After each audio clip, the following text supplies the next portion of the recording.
Hi, my name is Desire and you are welcome back to my channel where we talk about Erasmus Plus scholarships, skincare and life in Europe, especially from the perspective of a Nigerian. In this video, which is the second segment of the Erasmus Plus scholarship series, we're giving you a few practical tips on how to select a program that may be suitable for you.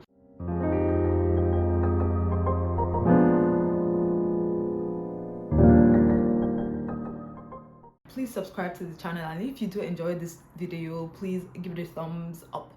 First of all, if you haven't watched the first installment of this video where we introduced Erasmus Plus scholarships, what they are, where the catalog is, the benefits of the scholarship, as well as answered other FAQs, you should watch that video, which I will link in the description box.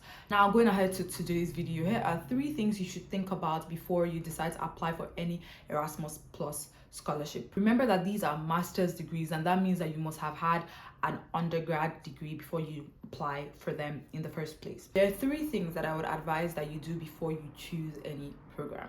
The first thing is you have to ask yourself personal questions. Why are you doing this? You have to know what you want to do, or at least have an idea of what you don't want to do, so that you can decide on what you want to do. For example, I'm a pharmacist and I had to think about what it is, the things that I did like at the time and what I didn't like. Trust me, it's not like you have to love something so specifically, but you have to like it enough to want to dedicate 1 to 2 years of your time to it. Also, are there some countries you'd like to live in? Are you open to being in a class with people from literally all over the world? Is there a specific course that you liked? Is there a specific course you didn't like in uni or in secondary school?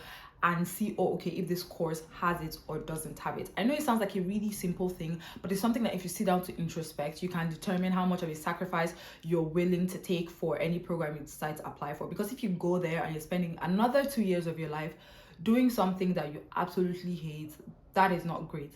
Also, if you're deciding to go for something that you do not like, which is something that honestly happens, if for example you don't get your course of first choice, then you decide to go for something else, you have to be able to say, okay, this is why I'm doing it. Am I doing it for the money? Am I doing it for the prestige? Am I doing it because I want to jackpot? Some of these reasons, or all of these reasons, really are quite valid depending on who you are. So you do have to know yourself and ask yourself and be willing to understand the sacrifices that you are ready to make for whatever course it is that you're deciding to go for, because you will have to make a sacrifice, believe me.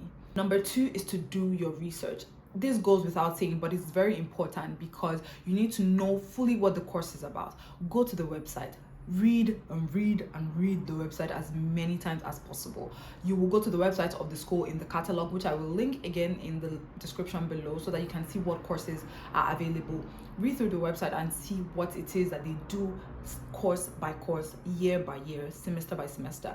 Also go to LinkedIn and see what the alumni of these programs that you have in mind are doing. What is their post-degree trajectory like? What are things that they're able to do? What are things they're not able to do?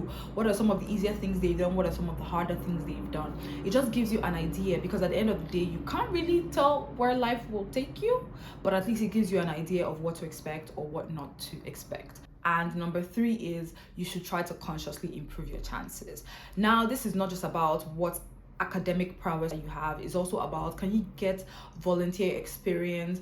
Are there online courses you can do to improve your chances? Do you have a blog online that showcases what work you've done in this particular field? These are some of the things that you can do to try to improve your chances. As much as it's possible, I would say at least be searchable online, because when it is that you decide to apply, if you don't have a LinkedIn account, if they can't see your face, I'm not saying for sure you wouldn't get the scholarship, but it's better for them to be able to see that at least you're a person that exists in the online space, because believe me, they check, and they also check when you're applying for jobs. So it's important for you to at least have an online presence, and also look for the professors, look at what they're doing, look at what their career interests are, as well as other students, current or outgoing.